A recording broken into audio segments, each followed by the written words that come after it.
Bonjour, c'est Ursule encore. On est le 8 juillet 2020. Alors je viens sonner la trompette aujourd'hui encore et je viens proclamer le retour de notre Seigneur Jésus-Christ. Amen. On est dans le temps où nous allons voir le Seigneur venir ravir son épouse et établir son règne sur cette terre. Amen. Alors, avant que tout cela puisse se passer, c'est sûr qu'il y a une séparation qui va se faire entre les boucs et les brebis, entre les loups et les brebis. Alors, il est très important que tu t'assures que tu n'es pas en train de jouer au chat et à la souris dans les deux camps. Amen. Alors, il est important, vraiment très important, que tu puisses marcher selon les recommandations du Seigneur. Et Jésus a dit, celui qui a mes commandements et qui les garde, c'est celui qui m'aime. Alors le signe pour Jésus que tu es avec lui, c'est il regarde si tu gardes ses commandements. Amen. Il ne nous a pas laissé dans le noir. Il ne nous a pas laissé deviner comment nous allons nous comporter pour lui plaire. Il nous a donné ses directives à lui. Il nous a dit, si tu veux me plaire, si tu veux me montrer que tu m'aimes, alors voici mes commandements, observe-les. Alors souvent, on se dit que bon, je veux faire ceci, je vais arrondir les coins. Mais avec le Seigneur, ça ne marche pas comme ça. Surtout qu'il nous a dit, soyez parfaits comme votre Père. Amen. Alors celui qui est de la perfection, c'est notre Père, le Dieu de lumière. Amen, le vrai Père. Mais celui qui aime arrondir les coins, ou bien qui est mi-figue, mi-raisin, c'est le Dieu de ce monde. C'est Satan et puis ses valeurs. Alors, il y a beaucoup d'enfants de Dieu qui se retrouvent, au fait, dans le camp de Satan, hein, tout simplement parce que ils ne font pas les choses à la perfection. Ils le font un peu avec négligence ou bien se disent, oh, c'est pas grave. En gros, ils essaient de passer en revue les commandements du Seigneur et puis les autres choses, ils laissent traîner. Mais le Seigneur nous a appelés à faire le ménage dans tous les coins et les recoins de notre vie. Amen. Ça, c'est très, très important. Alors, je viens nous encourager, je vous parle, je parle aussi à moi-même. Amen. C'est très important. Ce n'est pas juste laissé à une catégorie de personnes. Et puis, il n'y a que Dieu le Père qui est parfait avec le Seigneur Jésus-Christ, bien sûr, et le Saint-Esprit. Amen. Mais nous, les humains, nous tendons toujours à la perfection. Et parce que nous sommes dans notre corps de chair et que nous avons besoin vraiment d'atteindre ce que Dieu veut, il est important qu'on dépende du Saint-Esprit. Parce que le Saint-Esprit va nous aider à vivre cette vie-là.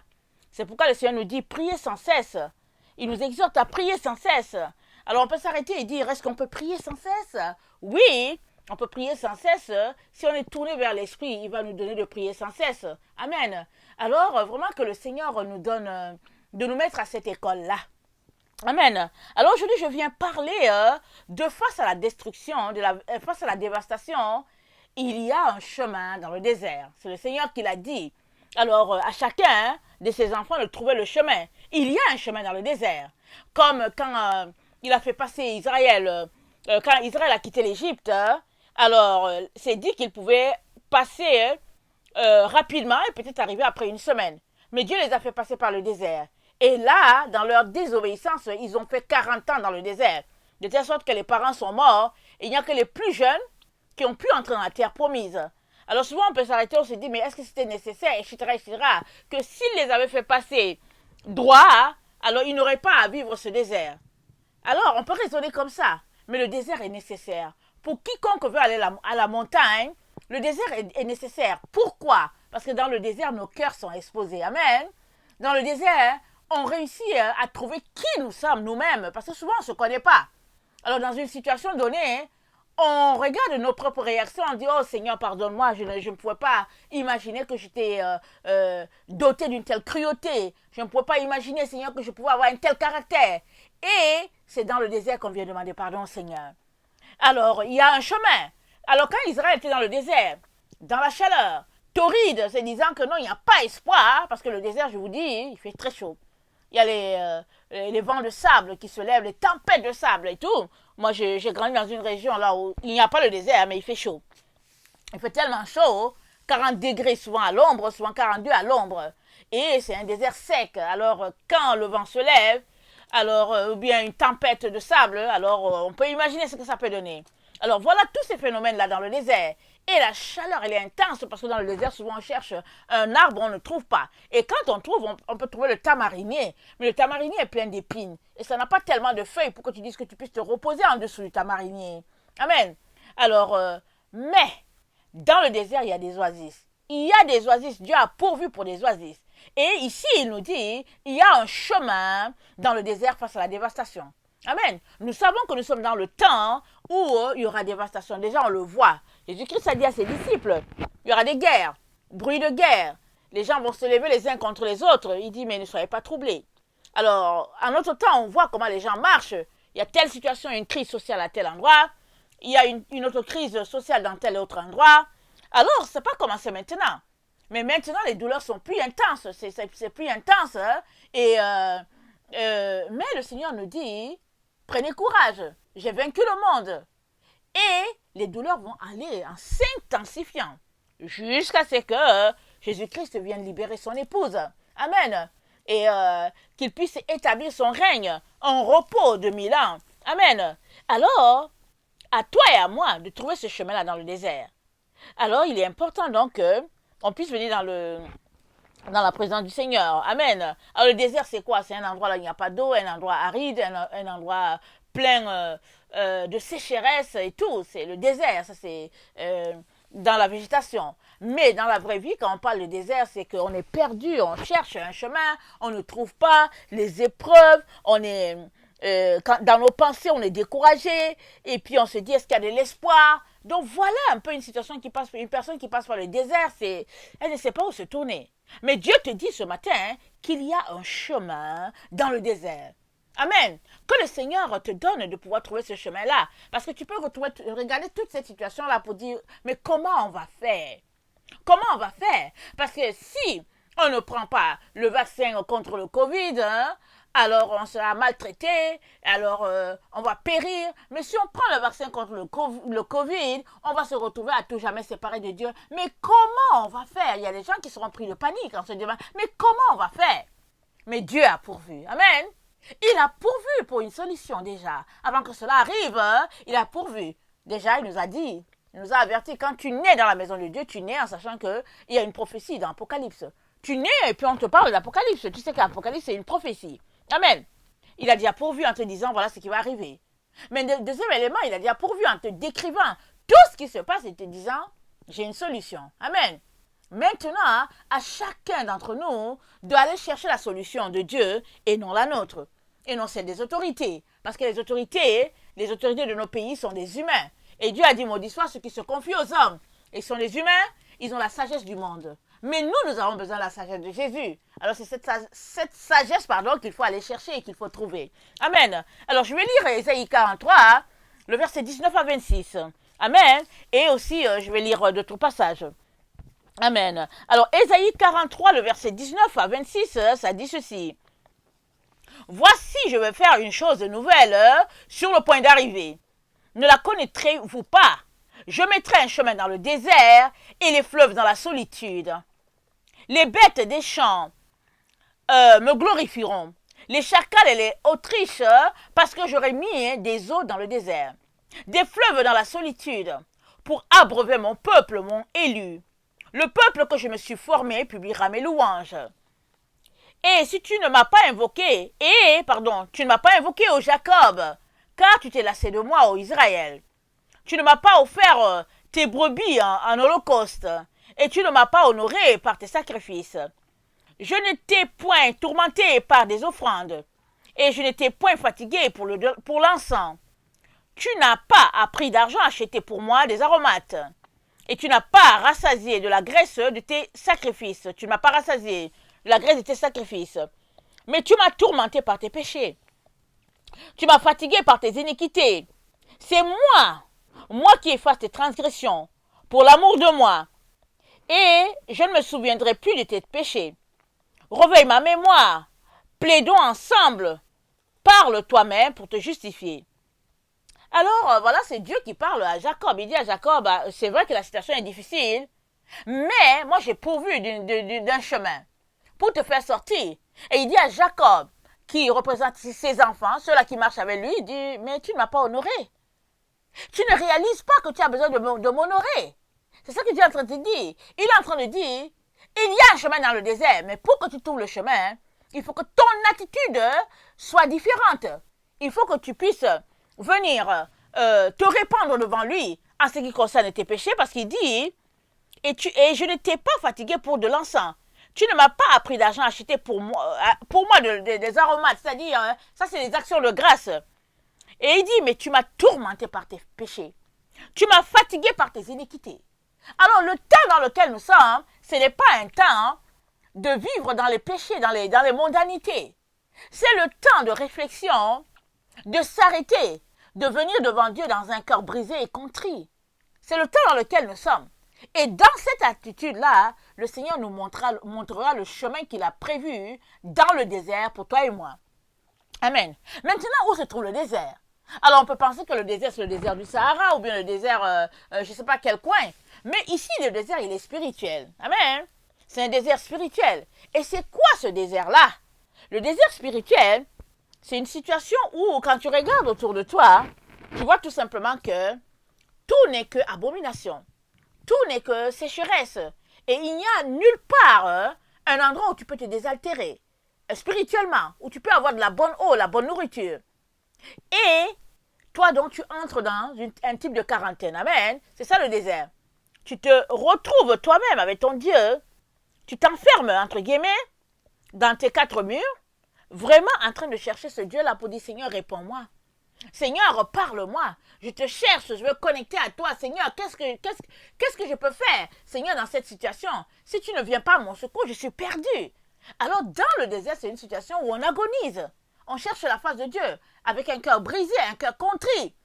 Et Dieu va voir notre état, notre repentance devant lui, et il va nous montrer ce chemin-là et ces fleuves-là dans la solitude où nous nous trouvons. Amen. Parce que Dieu a pourvu. Il ne va pas nous laisser comme ça. C'est lui qui a trouvé une solution. Regardez dans Apocalypse 1, dans Apocalypse 7, il a dit, qu'est-ce qu'il a dit? Il a dit, attendez. Il dit, ne détruisez pas. Il y a 4 anges qui étaient là, sur le point de détruire. Il dit, non, ne détruisez pas. Avant que j'ai marqué mes serviteurs. Il dit, après cela, Apocalypse 7, après cela, je vis 4 anges debout, aux 4 coins de la terre. Ils retenaient les 4 vents de la terre, afin qu'il ne soufflât point de vent sur la terre, ni sur la mer, ni sur aucun arbre. Et je vis un autre ange qui montait du côté du soleil levant, et qui tenait le sceau de Dieu vivant. Il cria d'une voix forte aux 4 anges à qui il avait été donné de faire du mal à la terre et à la mer. Il dit, ne faites point de mal à la terre, ni à la mer, ni aux arbres, jusqu'à ce que nous ayons marqué du sceau le front des serviteurs de Dieu. Et j'entendais le nombre de ceux qui avaient été marqués du sceau, 144 000 de toutes les tribus d'Israël. Amen, je vais s'arrêter là. Alors, Dieu dit non, détruisez pas encore. Et un ange vient dire que je veux marquer d'abord. Donc, toi, tu peux t'organiser par ta vie pour dire non, moi, écoutez, Seigneur, je veux être de ceux qui seront marqués, Seigneur. C'est ta vie qui va montrer que, au fait, tu as tellement soif de ce Dieu-là que tu veux faire partie des élus. Parce que Jésus a dit quoi? Et s'il était possible, il séduirait même les élus. Et qui est élu? La Bible dit qu'il y a beaucoup d'appelés, il y a peu d'élus. Alors l'élu, ce n'est pas Dieu qui dit telle personne est élue. Non, c'est toi qui décides par ta vie pour dire moi je serai un élu. Alors les élus, ils ont une manière de vivre. Ils vivent pour le Seigneur. Ils ont donné leur vie à Jésus, oui. Mais ils vivent selon ses directives, selon ses commandements. Ils ont sacrifié leur vie pour celle de Jésus. Ils n'ont plus de vie. Et ils marchent dans la repentance, dans une situation vraiment d'abnégation totale, parce qu'ils veulent vraiment que leur vie reflète celle de Jésus-Christ. Et c'est bien que finalement, ils sont les élus. Alors si toi, tu penses que la vie de ce monde, ça ne vaut pas la peine, alors prépare-toi à faire partie des élus. Et les élus, ils ont un style de vie, une manière de se comporter, une manière de vivre. Ça, c'est très important de saisir. Amen. Alors, Dieu a pourvu pour cela. Mais regardons aussi dans Apocalypse 2. Attendez, je pense Apocalypse 2, le verset, je pense 15. Je n'ai pas bonne mémoire, je ne me rappelle pas très bien, mais on va regarder rapidement. Attendez, c'est pas là. C'est, je pense que c'est à l'église de, c'est l'église d'Éphèse. Amen. Il dit, écrit à l'ange de l'église d'Éphèse, voici ce que dit celui qui tient les 7 étoiles dans sa main droite, celui qui marche au milieu des 7 chandeliers d'or. Je connais tes œuvres, ton travail, ta persévérance. Je sais que tu ne peux supporter les méchants, que tu as éprouvé ceux qui se disent apôtres, et qu'ils ne le sont pas, et que tu les as trouvés menteurs, que tu as de la persévérance, que tu as souffert à cause de mon nom, et que tu ne t'es point lassé. Mais ce que j'ai contre toi, c'est que tu as abandonné ton premier amour. Souviens-toi donc où tu es tombé, repens-toi, pratique les premières œuvres, sinon je viendrai à toi et je jeterai ton chandelier. Amen. C'est ça que Jésus est en train de dire dans Ésaïe, qu'on vient de lire, 43. Il dit, oh Jacob, il dit, oh Jacob, pardon, il dit,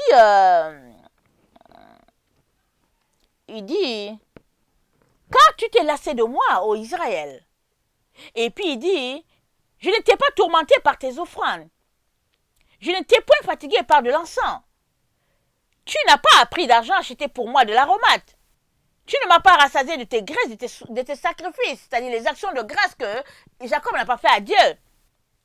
Dieu lui dit, mais c'est moi qui efface tes transgressions, Jacob. Israël, enfant de Dieu. Il dit, c'est moi qui efface. Dieu est en train de te dire, toi qui m'écoutes, c'est moi qui efface tes transgressions. Il dit, réveille ma mémoire, plaidons ensemble, parle toi-même pour te justifier.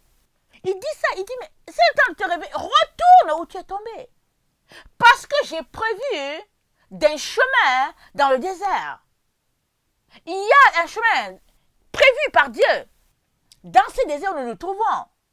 Mais, sommes-nous disposés à trouver ce chemin-là? Amen. Et notre comportement a tout à y voir. Amen.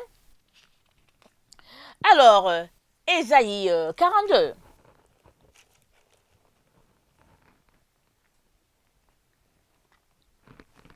Attendez. Alors, c'est à peu près la même chose qu'on vient de lire. Ésaïe 42, le verset 9. Voici les premières choses se sont accomplies.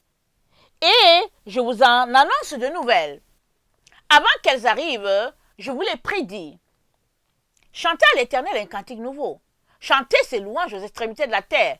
Vous qui voguez sur la mer, vous qui la peuplez, îles et habitants des îles, que le désert et ses villes élèvent la voix, que les villages occupés par Kédar élèvent la voix, que les habitants des rochers tressaillent d'allégresse, que du sommet des montagnes retentissent des cris de joie, qu'on rende gloire à l'Éternel, et que dans les îles on publie ses louanges.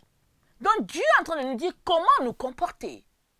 Parce qu'il dit, avant que les choses arrivent, il dit, je vous ai dit annoncer ça. Il dit, voilà comment vous devez vous comporter. Parce qu'il y a des bonnes choses malgré la situation des déserts. Il dit, verset 13, l'Éternel s'avance comme un héros. Il excite son ardeur comme un homme de guerre. Il élève la voix, il jette des cris. Il manifeste sa force contre ses ennemis. J'ai longtemps gardé le silence. Je me suis tue. Je me suis contenu. Je crierai comme une femme en travail. Je serai haletant et je soufflerai tout à la fois. Je ravagerai montagnes et collines. Et j'en dessécherai toute la verdure. Je changerai les fleuves en terre ferme. Je mettrai les étangs à sec. Je ferai marcher les aveugles sur un chemin qu'ils ne connaissent pas. Et je les conduirai par des sentiers qu'ils ignorent. Je changerai devant eux les ténèbres en lumière. Et les endroits tortueux en plaine. Voilà ce que je ferai, et je ne les abandonnerai point. Ils reculeront, ils seront confus, ceux qui se confient aux idoles taillées, ceux qui disent aux idoles de fonte, vous êtes nos dieux. Alors Dieu dit déjà qu'il y aura dévastation. Mais pour le compte de ses enfants, de telle sorte que ceux-là qui ne veulent pas marcher avec Dieu, ils seront honteux, ils seront confus. Alors il nous dit comment nous comporter, il nous dit chantez à l'Éternel des cris de joie, donnez-lui louange, adressez-lui grâce, vraiment célébrez ce Dieu-là qui a pourvu d'un chemin dans le désert. Alors mon frère et ma soeur, toi qui es en train de m'écouter, je viens tout simplement te dire que si les nouvelles sont alarmantes, par-ci par-là, sache que Dieu a pourvu d'une solution. Et cela ne se passe pas dans la chair. Ce n'est pas ta vie de la chair qui va permettre que la solution soit trouvée ou bien qui va permettre que tu sois victorieux de ta situation. Mais c'est par l'esprit que tu vaincras. Parce que Dieu a dit, ce n'est ni par puissance, ni par force, mais par mon esprit, dit le Seigneur. Et il dit qui es-tu, montagne, devant Zorobabel? Donc Dieu est en train de dire, son esprit va faire le travail. Et Dieu dit toujours que mon bras droit, celui qui me vient au secours, le bras de l'Éternel lui viendra au secours. Dans ce temps, nous nous trouvons. Alors, il viendra au secours pour protéger les élus de Dieu, les enfants de Dieu, ceux qui craignent ce Dieu-là et lui rendent un culte honorable. Et cette même main droite prendra la verge et l'épée pour abattre les autres. Amen. Qui sont les ennemis de Dieu? Et il y a un temps où Dieu s'est tué.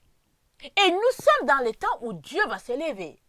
Et tout le monde va voir sa puissance. Il y aura dévastation. Il a dit, quand les disciples lui ont demandé, quand est-ce que ça va arriver? Et puis voilà, il leur a dit, écoutez, d'abord le premier élément, il a dit que nul ne vous séduise. Après, il a dit, vous allez entendre parler de guerre, de bruit de guerre. Un peuple va s'élever contre un autre. Il y aura des maladies. Il y aura toutes sortes de situations. Il dit, soyez en paix, que votre cœur ne se trouble pas. Alors il dit, soyez en paix. Et puis, les douleurs de l'enfantement vont aller en crescendo. Et puis il dit, toujours ne vous dérangez pas, ne vous troublez pas. Continuez de chercher ma face. Continuez de vous humilier. Et puis accrochez-vous à ce Dieu-là. Parce que, alors que l'humanité regarde et se dit qu'il n'y a pas de solution, Dieu dit, j'ai pourvu d'un chemin dans le désert. J'ai pourvu d'une solution pour toi qui es mon enfant. Amen. Alors, quand on entend Dieu parler comme ça, on devient sage, n'est-ce pas? On choisit la voie de la sagesse. Tant il est vrai que sagesse dit qu'elle a trouvé son lot en Israël, dans Jacob. Alors, en Jacob, sagesse est là. Et qui est Jacob? Jésus est venu parmi les siens, et puis c'est dans Jacob, dans la famille, la racine de Judas, les enfants d'Israël. Il est donc très très important qu'on puisse se placer du bon côté, qu'on puisse considérer tout ce que nous avons, que nous valorisons et que nous réalisons que tout cela, ce n'est rien devant la grandeur de ce Dieu-là. Parce que la destruction arrive. Alors, elle arrive.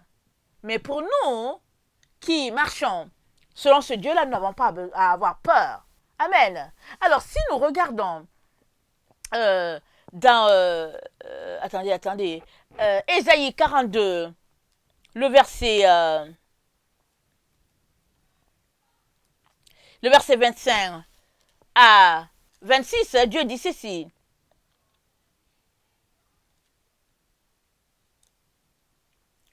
Aussi a-t-il versé sur Israël l'ardeur de sa colère et la violence de la guerre. La guerre l'a embrasé de toutes parts et il n'a point compris. Elle l'a consumé, il n'a point pris garde. Alors Ésaïe, c'est un livre de notre temps, amen. C'est un livre de la fin des temps. Et Dieu est en train de parler ici de tous les ravages qu'il y aura sur la terre. Dans ce temps où nous nous trouvons. Parce qu'il est là pour établir son règne. Il vient pour établir son règne sur la terre. Alors si nous regardons le psaume 110, ça nous parle encore de ce Dieu-là qui est un puissant guerrier, qui vient et puis qui soumet ses ennemis. Alors, le psaume 110 dit ceci. Parole de l'Éternel à mon serviteur, assieds-toi à ma droite, jusqu'à ce que je fasse de tes ennemis ton marchepied. L'Éternel étendra, de Sion le sceptre de sa puissance, de ta puissance. Amen. De Sion, l'Éternel, le Dieu puissant, étendra le sceptre de son serviteur, le Seigneur. Il étendra le sceptre de la puissance. Alors nous savons que le sceptre, c'est le bâton souverain. Amen. Alors, il dit, domine au milieu de tes ennemis. Alors, domine au milieu de tes ennemis. C'est une situation de guerre. Quand il y a ennemi, c'est parce qu'il y a guerre. Alors, il dit à son serviteur, il dit, domine. Amen. Il dit, ton peuple est plein d'ardeur. quand tu rassembles ton armée, alléluia, alors le serviteur de Dieu rassemble son armée. Et Dieu dit, en tout cas c'est une armée flamboyante, vraiment pleine de zèle pour ce Dieu-là. Et il dit, avec des ornements sacrés, du sein de l'aurore, ta jeunesse vient à toi comme une rosée. Amen. La jeunesse, c'est qui la jeunesse? Ce sont nos enfants, les adolescents, les petits. La jeunesse vient à toi. Dieu va rassembler les jeunes dans ce temps où nous nous trouvons. Il va rassembler les enfants. Il va les sauver. Amen. Ta jeunesse vient à toi. Ça sera vraiment une situation miraculeuse, extraordinaire. Alors que l'ennemi va penser coincer les enfants de Dieu d'un bord, de l'autre côté, Dieu aura pourvu pour sa délivrance. Amen. Il dit l'Éternel, verset 4, l'Éternel a juré. Il ne s'en repentira point. Tu es sacrificateur pour toujours, à la manière de Melchisédek. Le Seigneur à ta droite brise des rois au jour de sa colère. Il exerce la justice parmi les nations. Tout est plein de cadavres. Il brise des têtes sur toute l'assemblée du pays. Excusez-moi. Il boit au torrent pendant la marche. C'est pourquoi il relève la tête. Amen. Notre Dieu est un puissant guerrier. Personne ne peut tenir devant lui. Toi, assure-toi que tu ne vas pas te retrouver être son ennemi. Parce que il a la victoire. Il nous le dit et il a la victoire. Alors si nous regardons Apocalypse 12, Apocalypse 12 nous le dit clairement. Alors on connaît ce passage très bien, mais il est important qu'on se le rappelle. Amen. On est vraiment dans le temps où l'Apocalypse est en train de se dérouler devant nous. Donc il est important qu'on puisse se rafraîchir la mémoire avec certains passages. Amen. Alors Apocalypse 12, le verset 7 nous dit, et il eut guerre dans le ciel. Michel et ses anges combatturent contre le dragon. Et le dragon et ses anges combattirent. Mais ils ne furent pas les plus forts. Et leur place ne fut plus trouvée dans le ciel. Et il fut précipité. Le grand dragon, le serpent ancien, appelé le diable, et Satan, celui qui séduit toute la terre, il fut précipité sur la terre. Et ses anges furent précipités avec lui. Amen. Alors Satan est précipité comment? Amen. Il va, comment on appelle ça? Il va posséder quelqu'un. Il va posséder quelqu'un et il est précipité sur la terre. Parce que Satan, vous savez, il va entrer en quelqu'un. Parce qu'il sait que le jour, ces jours sont en train de finir là. Il a été désobéissant, insolent envers ce Dieu-là. Alors, très arrogant, très orgueilleux, c'est ce qu'il est. Et Dieu a prévu sa fin. Alors, si nous continuons de lire dans l'Apocalypse, on va voir qu'il sera lié pendant 1000 ans. Alors, donc, Satan va posséder quelqu'un. Et il y aura ravage. Alors, imaginez Satan qui possède quelqu'un. Hein, et imaginez la situation. Ces personnes l'ont possédé. Rappelons-nous, à Gadara, il y avait un homme qui brisait les chaînes. Il brisait tout ce qui était là-bas. Il n'y avait personne qui pouvait faire quelque chose. Et Jésus est venu. Jésus a quitté de l'endroit où il était. Il a pris ses disciples avec lui dans la barque. Ils sont arrivés à Gadara. Ils ont délivré le monsieur. Ils sont retournés. Jésus est venu uniquement pour délivrer ce monsieur la possédé. Et les démons ont dit, nous sommes légions. Nous sommes légions. Alors ça, c'est des démons. Imaginez une personne possédée par le diable lui-même. Imaginez la situation. Ce sera une situation vraiment terrible. Mais pas terrible pour Dieu. C'est terrible pour nous les humains quand on va regarder cela. Si on va se dire, waouh. Mais pour Dieu, ce n'est pas une situation terrible. Rien ne lui résiste. Rien ne lui résiste. Il est Dieu. Il est au-dessus de tout. Alors la force de son bras lui viendra encore au secours. Son bras droit. Amen. Alors, le verset 10 dit, et j'entendis dans le ciel une voix forte qui disait, maintenant le salut est arrivé. Et la puissance, et le règne de notre Dieu, et l'autorité de son Christ, car il a été précipité. L'accusateur de nos frères, celui qui les accusait devant Dieu, jour et nuit.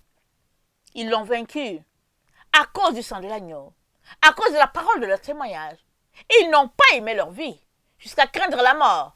C'est pourquoi réjouissez-vous, cieux, et vous qui habitez dans les cieux, malheur à la terre, à la mer, car le diable est descendu vers vous, animé d'une grande colère, sachant qu'il a peu de temps.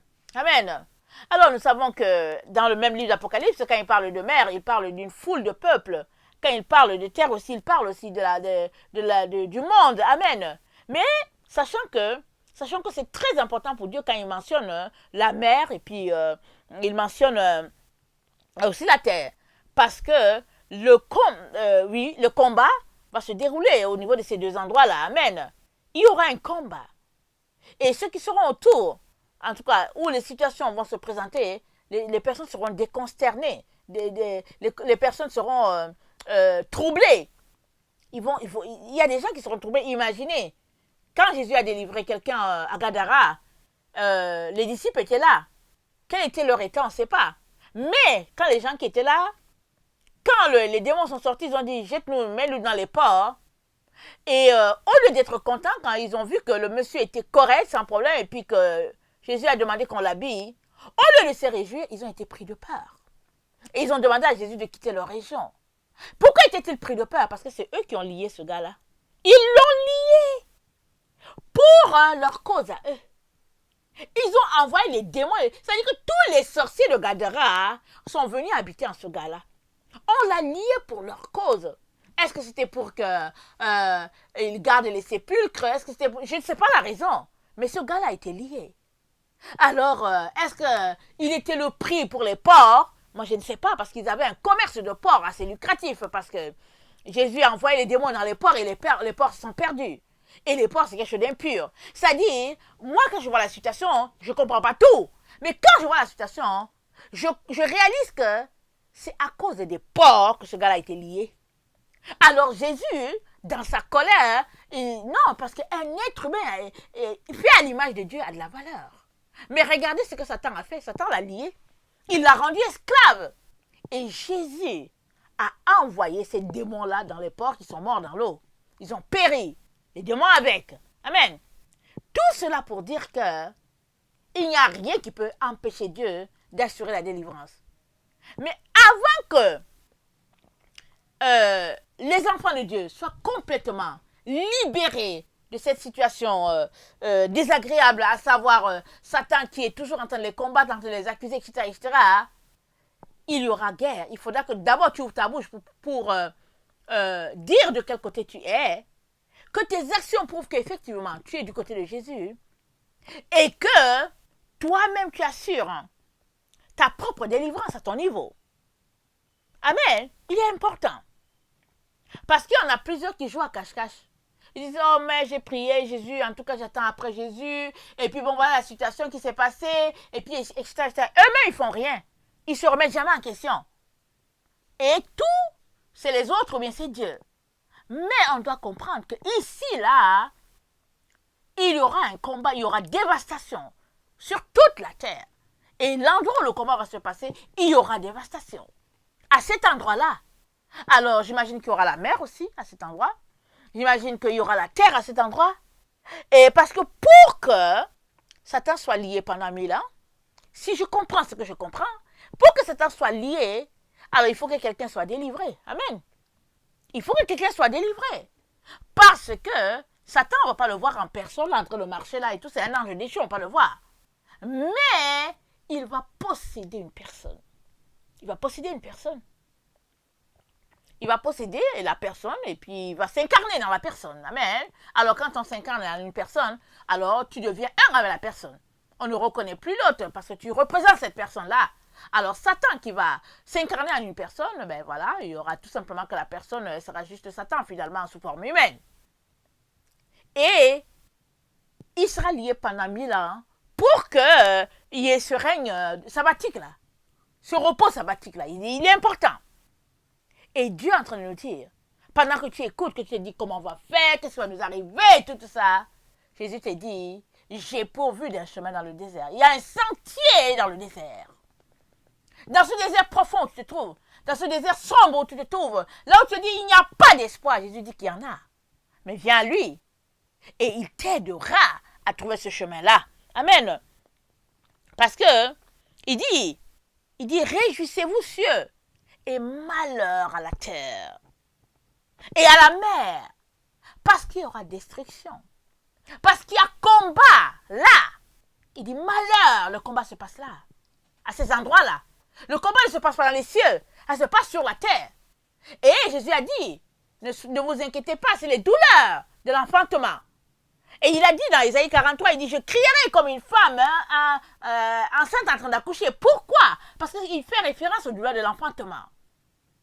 Donc, avant que Jésus-Christ vienne établir son règne sur la terre, il nous fait part de tout ce qui va arriver.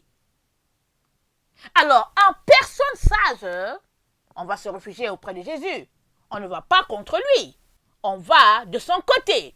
Et aller du côté de Jésus, c'est renoncer au monde, renoncer aux valeurs de ce monde et se tourner vers lui. Amen. Alors, je viens vraiment nous encourager à choisir cette vie-là de renoncement à toutes les choses de ce monde, à se tourner vers ce Dieu-là. Et parce que, comme dit Paul dans Galates, il dit, la chair a des désirs contraires à ceux de l'esprit, et l'esprit en a de contraires à ceux de la chair. Les deux ne peuvent pas être ensemble, de telle sorte que tu ne puisses pas faire ce que tu veux. Alors, si tu optes pour Jésus, vas-y jusqu'au bout.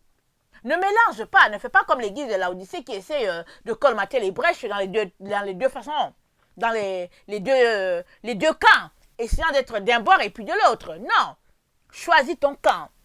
Et je t'encourage à choisir le camp de l'église de Philadelphie et puis de l'église de Smyrne, je pense. Ces deux églises-là qui ont marché, qui ont vécu dans la tranquillité, dans la pureté. Vraiment, parce que Jésus-Christ dit à Philadelphie, il dit, parce que tu as gardé la parole de la persévérance, je te garderai aussi alors de la tentation qui va venir éprouver tous les habitants de la terre. Et cette parole, cette promesse, c'est pour toi, c'est pour moi, pourvu que nous puissions nous l'approprier et poser les actions qui prouvent que nous sommes du côté de la vérité. Amen. Que le Seigneur bénisse sa parole. Alors, si toi, tu es quelqu'un qui ne connaît pas le Seigneur Jésus, je viens te dire que la religion ne peut pas te sauver. Ton argent ne te sauvera pas. La gloire humaine ne peut pas te sauver. Et toutes tes médailles ne peuvent pas te sauver. Ce qui sauve, c'est Jésus. Alors, donne ta vie à Jésus, renonce à qui tu es, et Jésus-Christ fera sa demeure en toi, et tu vivras éternellement avec lui. Voilà, je vous aime beaucoup, et Dieu davantage. Soyez bénis. Maranatha. Jésus revient. Amen. Amen.